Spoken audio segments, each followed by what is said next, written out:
নিলামে নাম ডাক হয়নি সাকিবের। আইপিএলে বাংলাদেশের সবচেয়ে নিয়মিত মুখ সাকিব আল হাসান। কলকাতা নাইট রাইডার্সের জার্সিতে দুইবার আইপিএলে জেতার কৃতিত্ব রয়েছে তার।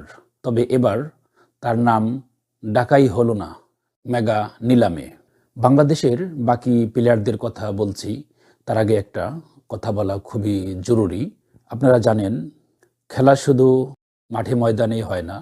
খেলা রাজনৈতিক, অর্থনৈতিক, অনেকের ক্যারিয়ার, অনেকের স্বপ্ন এবং আঞ্চলিক বড় ছোট মাপকাঠির অনেক ব্যাপার এখানে আছে।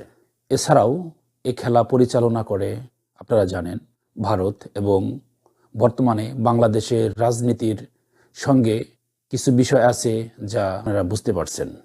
আইপিএলের মেগা নিলামে দল পাননি বাংলাদেশের কোনো ক্রিকেটার।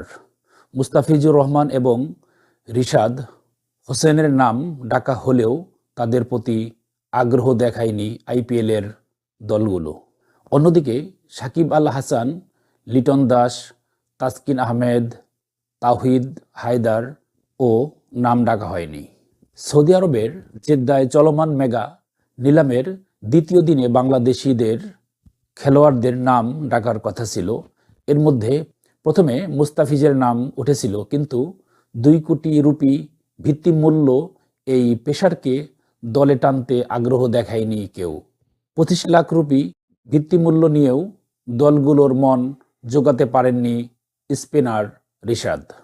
এই খেলা আমাদের দৈনন্দিন মানুষের ইয়ং জেনারেশনটি উৎফুল্লতা তৈরি করে।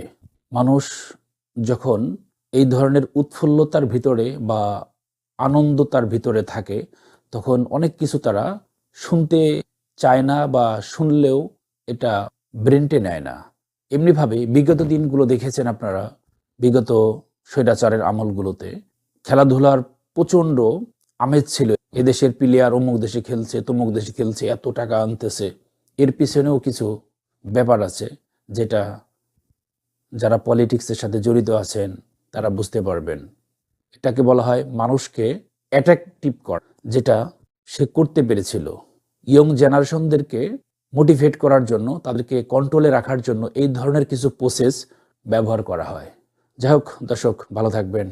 পরবর্তী কোনো এপিসোডে। আসসালামু আলাইকুম।